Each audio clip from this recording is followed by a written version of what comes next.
Hola, soy Mariana y este espacio se llama Tres de Copas, un podcast para compartir información, teoría, práctica y reflexiones sobre el tarot.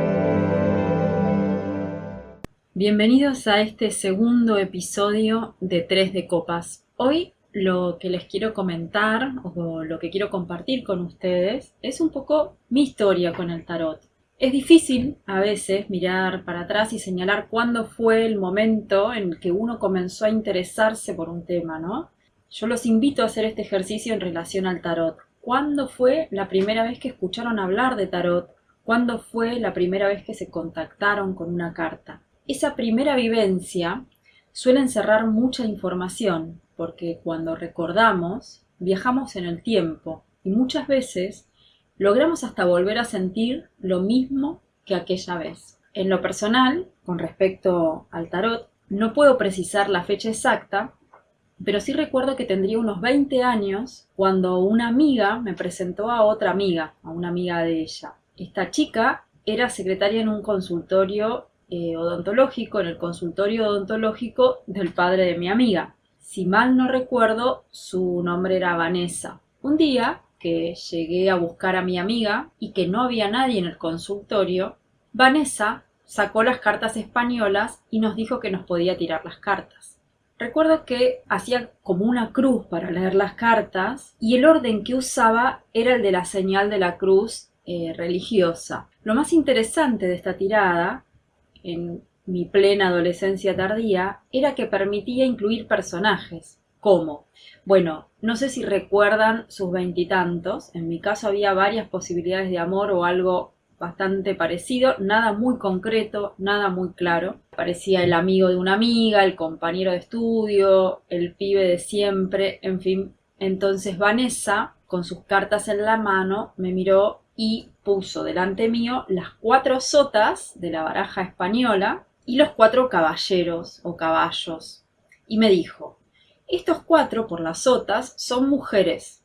Elegí 4 mujeres de tu edad o cercanas en tu vida y decime cuál es cuál. Una tenés que ser vos. Y estos 4 caballeros son 4 hombres. Ponele el nombre a cada uno. Como se los olvidaba, incluso agarró un lápiz y anotó el nombre de cada una de las personas que yo mencionaba en cada uno de los caballeros. Yo recuerdo que miraba las cartas y de alguna manera era como obvio quién era quién. Les pido que hagan el ejercicio. Si tienen que elegir a 4 hombres y a 4 mujeres y tienen las sotas y tienen los caballos, van a ver que cada uno va a tener determinadas características que nosotros podemos asociar con determinadas personas. Es curioso que los reyes, en este caso, para esta tirada, según lo que me explicaba Vanessa, eran figuras de autoridad como podían ser padres, jefes, y las reinas, como era una baraja española, brillaban por su ausencia, o sea, no existen. En el tarot, si bien las figuras de los arcanos menores se leen sin género, en lo personal yo suelo usar las reinas y las sotas para hablar o para pensar en mujeres, más bien más jóvenes, las sotas, y las reinas para más grandes, y los caballeros y los reyes para los hombres, los caballeros más jóvenes y los reyes más grandes. Más allá de la definición sexual, ¿no? También me acuerdo que me pidió, como les decía antes, que de esas sotas eligiera una para representarme. La realidad es que lo pienso ahora, con esto también uno lo puede hacer con datos astrológicos de las personas. Por ejemplo, si sabemos la energía o el signo astrológico de alguien, sabremos que de acuerdo a ese signo tendremos un elemento. Por ejemplo, los signos de tierra son Capricornio, Virgo y Tauro. Para el agua, Cáncer, Escorpio y Piscis. Para el fuego, Aries, Leo y Sagitario. Y para el aire, Géminis, Libra y Acuario. Entonces tenemos el elemento, si sabemos el signo tenemos el elemento, y eso nos permite hacer una relación con los palos de esas sotas o caballeros entre los que tenemos que elegir a estas personas. Las copas van a relacionarse con el agua, los bastos con el fuego, las espadas con el aire y los oros con la tierra. Pero bueno, eso lo supe después. En ese momento, una vez que elegí una carta para mí, una sota para mí y otras para el resto de mis coprotagonistas, digamos, Vanessa puso la sota de oros, que es la que yo había elegido para representarme, en el medio y boca arriba, y mezcló el resto de las cartas y después me hizo cortar y luego fue repartiendo las cartas como si hiciera la señal de la cruz con el punto medio en esa sota de oros. Entonces lo que hacía era poner una carta boca arriba de la sota de oros, poner otra abajo de esta carta, poner otra a la izquierda y poner otra a la derecha. Hizo esto 3 veces, con lo cual quedaron 3 cartas por encima, 3 cartas a la izquierda, 3 cartas a la derecha y 3 cartas por debajo. Después dispuso 3 cartas más debajo de las de abajo, digamos, y luego me dijo: las cartas por encima de vos simbolizan lo que está o nos van a hablar de lo que está en tu cabeza, en tu mente, incluso en tu inconsciente. Las que están a tu izquierda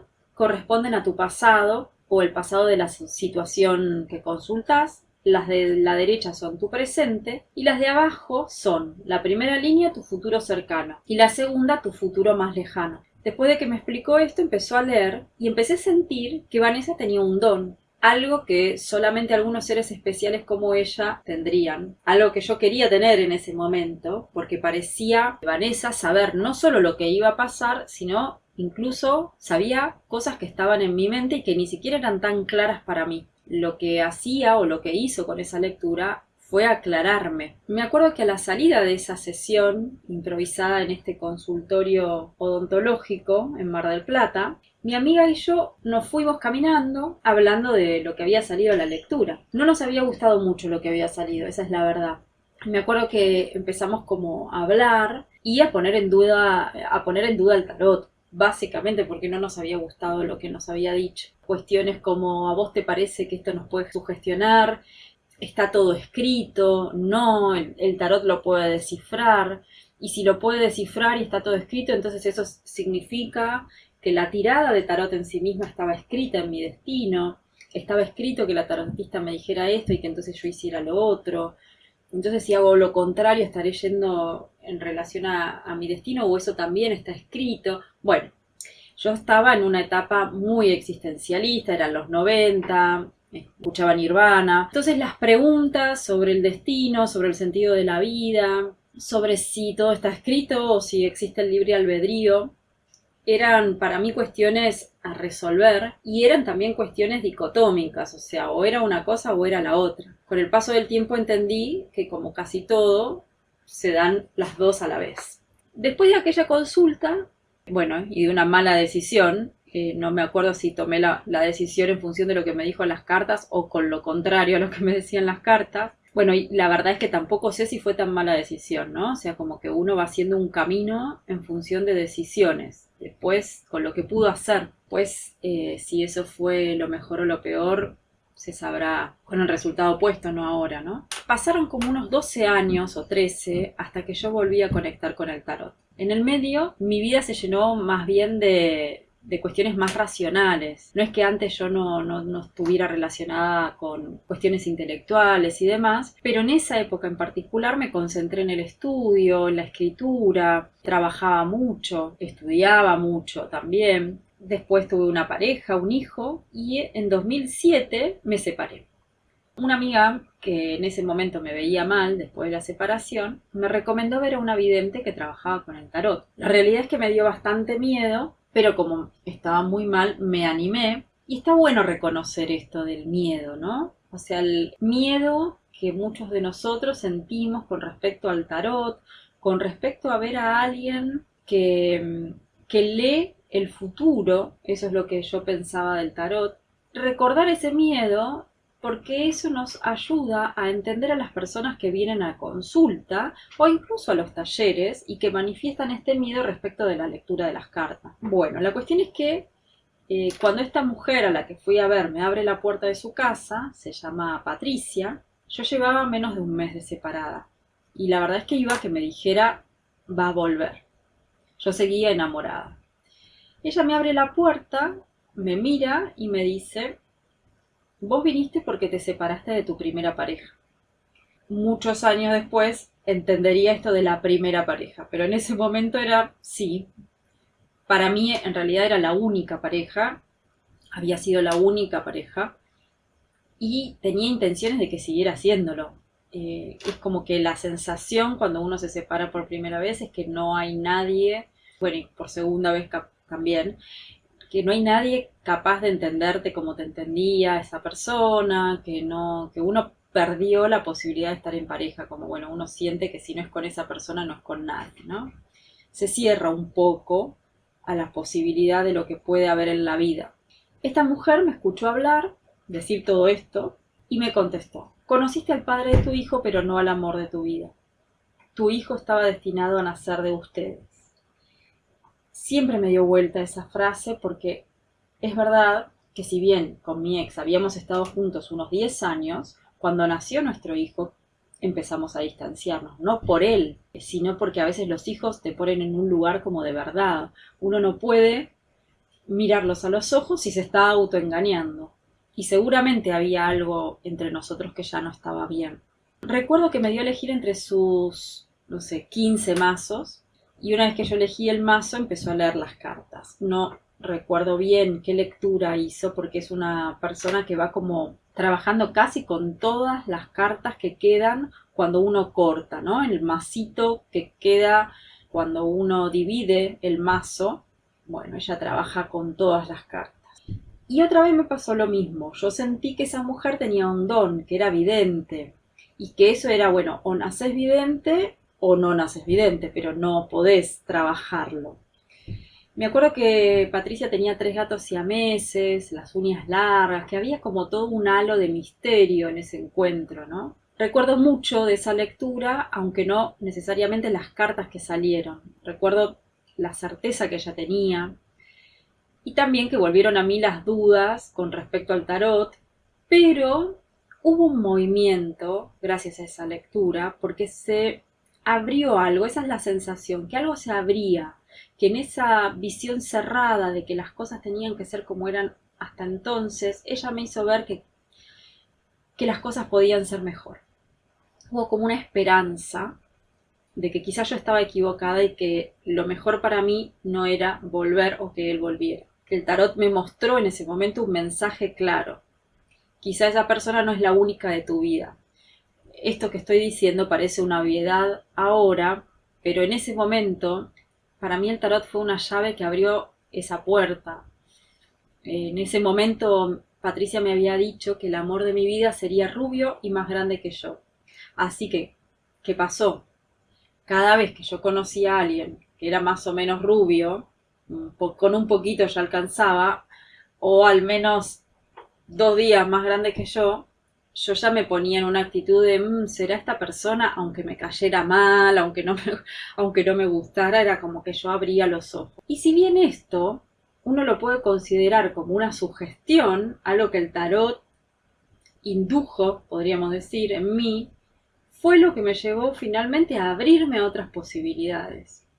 Me fue llevando como por ciertos caminos que derivaron en tener una segunda pareja, rubia y unos años más grande, que quizás sin esa lectura yo no me habría abierto, no lo sabemos. Cuando me separé de esta segunda pareja, ya estamos hablando de 2015, volví con Patricia. Me abrió la puerta y me dijo: te separaste de tu segunda pareja. En el medio habíamos tenido otro encuentro con Patricia y ella, esto es bastante curioso porque ella en ese segundo encuentro, que no fue tan, para mí, no fue tan profundo, lo que yo sentí es que ella quería como cortar la sesión. No había sido tan larga, no, a mí no se me habían ocurrido preguntas. Recuerdo que me había dicho, ¿tenés algo para preguntar? ¿Algo más para preguntar? Y yo dije que no. Y unos días después, o meses, diría, me escribe un mail, en ese momento nos comunicábamos por mail, en el que me preguntaba si ya había elegido mi tarot.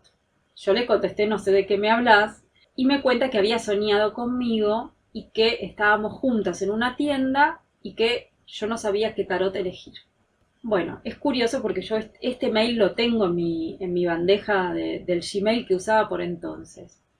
Otra vez, después de esto, y antes del encuentro, después de la separación de mi segunda pareja, me llega otro mail de ella con uno de los mensajes más sanadores de mi vida.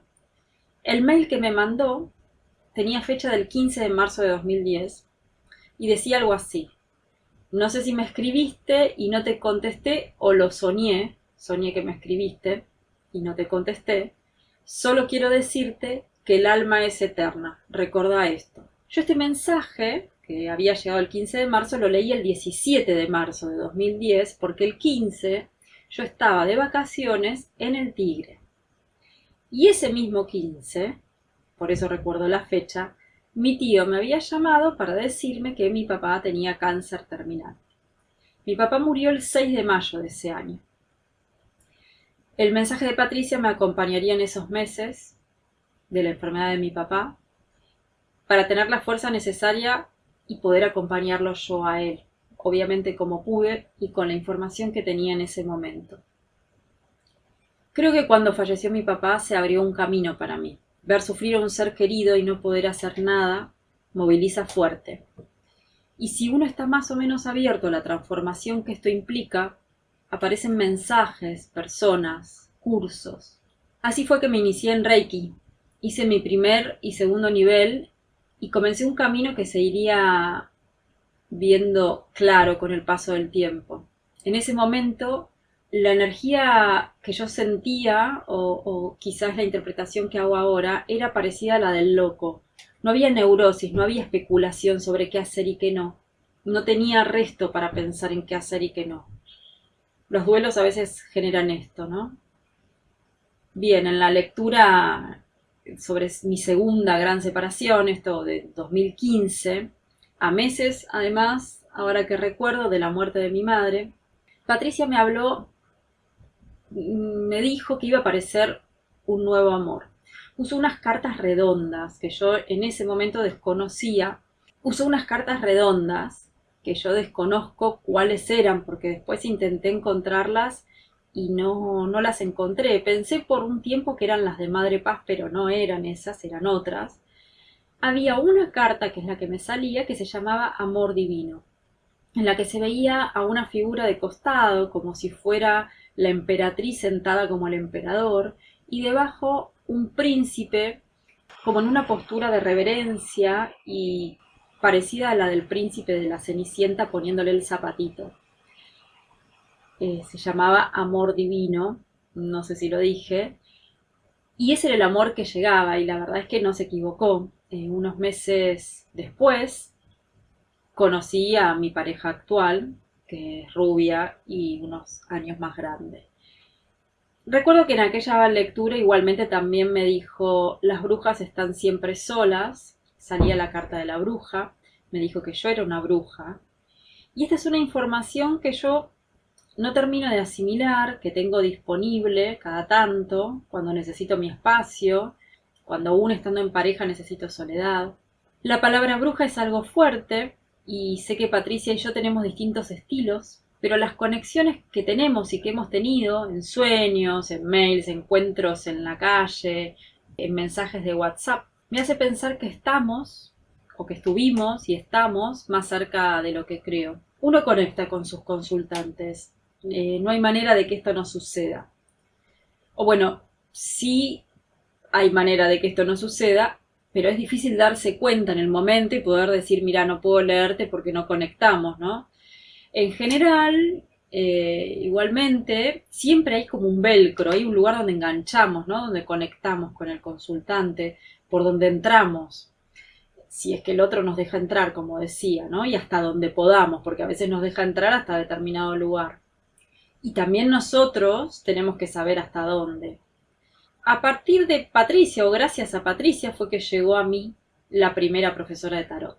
Era más o menos 2016, yo estaba en un bar, recuerdo perfecto qué bar, en Parque Chacabuco, tomando un café, esperando que mi hijo terminara un taller, y me llega un mensaje de Patricia, contándome que una amiga de ella, que vivía en el sur, se estaba mudando a Buenos Aires, que esta chica era dibujante y tarotista, alta bruja, me dijo, porque esta chica es muy alta y porque es muy buena bruja, eso me explicaba.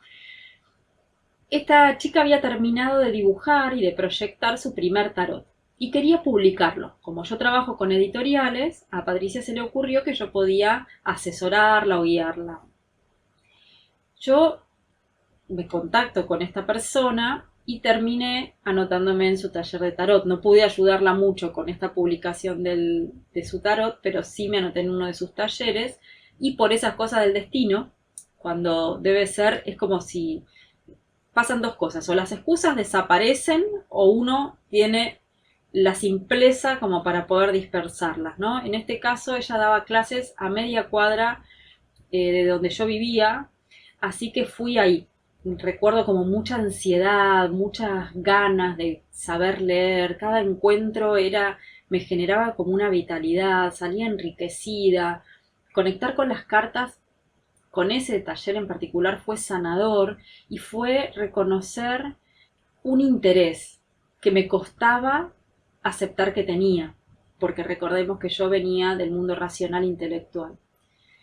Terminé el curso y sabía el significado de las cartas y cómo asociarlas más o menos, pero sentía que no había aprendido el don que tenía esta chica que se llamaba Mariela, que tenía Patricia, que tenía Vanessa. La verdad es que tiempo después me puedo preguntar cómo podría haberse transmitido un don, ¿no? ¿Cómo podría transmitirse un don? ¿Cómo transmitir algo que uno no sabe cómo lo tiene o cómo funciona? E incluso que a veces ni siquiera sabe uno que lo tiene. Así, después de consumir hojas de apuntes, de pedirle más información a la profesora, de buscar en internet, en Google, en YouTube, decidí hacer un segundo taller, pero me había llenado de información, o sea, no estaba lista, necesitaba más cursos. Y esta vez fue con otra profesora que también se llamaba Mariela, valga la casualidad. Y lo hice a distancia porque ella vive en Neuquén. Trabajamos ahora sí con el tarot Madre Paz, con meditaciones, con ejercicios, por ahí no tan mentales. Pero yo seguía sintiendo que ellas, estas maestras, tenían un don que yo o no podía tener o ellas no sabían transmitir.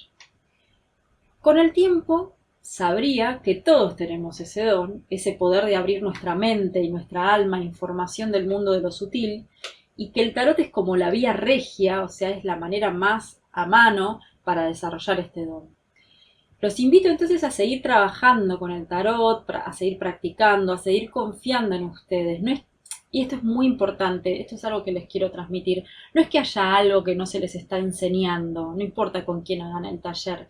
Es que nadie puede aprender a manejar sin subirse a un auto, a su propio auto, digamos, ¿no? En el sentido de que yo puedo enseñarles a manejar contándoles este es el volante, este es el freno y demás, pero y ustedes me pueden ver manejar y decir, ay, qué bien, claro, sí, pero hasta que ustedes no se sientan en el asiento del conductor, no van a aprender a manejar. Y el tarot es igual. Con estos dos cursos encima, aún sentía que no podía leerle el tarot a nadie. La sensación era como de irresponsabilidad. Algo así como, ¿cómo voy a leerle el tarot a alguien si yo no sé leer el tarot? Si yo no tengo ese don. Y en realidad es como un círculo que se va cerrando a sí mismo o que se va abriendo. ¿Por qué? Porque en la medida que yo tiro las cartas, es que voy teniendo el don. Si no las tiro, no lo desarrollo. Salvo, bueno, algunas personas que nacen con esto más desarrollado, como era el caso de Patricia, ¿no? Quizás tuvieron un entorno en donde esto fue motivado en lugar de reprimido, ¿no? Cuestiones que aparecen cuando uno es chico y demás, que muchas veces son como acalladas. En ese momento, con estos dos cursos encima, había comprado un tarot, el tarot Rider White, y recuerdo que una amiga me recordó que yo ya leía las cartas, o sea, yo le conté que había hecho dos cursos de tarot y me dijo, pero si vos ya leías las cartas. Y yo dije, ¿esta chica de qué me está hablando? Y me recuerda que hacía unos años, más o menos por el 2012, 2011, 2012, ella había ido a mi casa con una amiga de ella que yo en ese momento no conocía, ahora es amiga mía también, y que yo les había leído las cartas españolas. Por lo que me contó, había hecho exactamente lo mismo que había hecho Vanessa conmigo. Les había hecho elegir las cartas, les había hecho la tirada de la cruz y les había dicho cosas que yo no tenía forma de saber. ¿De dónde había venido esa información? ¿Por qué me había ocurrido allá por 2012? en una reunión con amigas, con gente que no conocía, ¿por qué se me había ocurrido sacar mis cartas con las que jugaba al truco, que tampoco es algo que hiciera frecuentemente, y tirar las cartas? ¿Qué les había dicho? ¿Sabía el significado de las cartas? En la memoria de ellas había quedado que sí. Entonces, de a poco me animé a leerle las cartas de tarot a mis amigas. Preguntas simples, a veces incluso en reuniones nos juntábamos, alguien hacía una pregunta o hacíamos como interactivos. Incluso muchas de ellas se animaban a leer las cartas conmigo, a interpretar, ¿no? Iban enriqueciendo lo que yo decía o mi mirada. Y yo también iba descubriendo algo que hoy tengo como una certeza, que es que todos podemos leer el tarot. Aún sin teoría, intuitivamente, porque es un lenguaje intuitivo que conecta con el lado derecho del cerebro, obviamente que también con el izquierdo, pero despierta y mueve algo, sana. Y eso es otra cosa que empecé a notar con el tarot, ¿no? Que después de las sesiones, los consultantes o mis amigas soñaban, cambiaban cosas en su vida, se sentían mejor. Luego de aquellos encuentros, algunas amigas de a poco empezaron a recomendarme a otras. Y bueno, y yo ahí tomé la decisión de empezar a cobrar. Por supuesto que empezaron a aparecer dudas y empezaron a aparecer situaciones inesperadas, pero esto será tema de otros encuentros, tanto el tema de cuánto cobrar, cómo cobrar y demás, como estas dudas del inicio. De a poco me fui haciendo como un grupo, digamos una clientela, y también fueron llegando personas, de vuelta arrancó con amigas, muy interesadas en aprender el tarot. Yo sé que a esas personas no puedo enseñarles lo que vienen a buscar, no puedo enseñarles ese don que vienen a buscar, pero sí puedo señalarles el camino para desarrollarlo. Y esa es mi misión. Algunas de mis alumnas siguen estudiando, leyendo, practicando, a otras les pasa la vida por encima, o no es el momento, los hijos, el trabajo, pero siempre sabemos que tenemos esto en común y que en la medida que conectemos con este lenguaje, más lo entenderemos y más nos entenderemos, a nosotras mismas y entre nosotras. Esto es lo que quería compartir con ustedes hoy. Hasta aquí el encuentro de 3 de copas, este segundo episodio, con la intención de propiciar esta conexión con el tarot. Si pueden, si tienen ganas, cuéntenme ustedes cómo fue su primera experiencia, su primer contacto con el tarot. Y busquen en ese momento la sensación de cómo estaban respecto de las cartas entonces y cómo se sienten ahora. Muchas gracias y nos vemos o nos escuchamos el próximo lunes a las 20. Gracias por acompañarme en este espacio 3 de copas, un encuentro para conectar con el tarot y compartir nuestras experiencias. Pueden seguirme en Instagram, @chakraloto, mandarme un mail a chakraloto@gmail.com o seguirme en YouTube, también Chakraloto. Los espero para un nuevo encuentro el próximo lunes a las 20. Muchas gracias.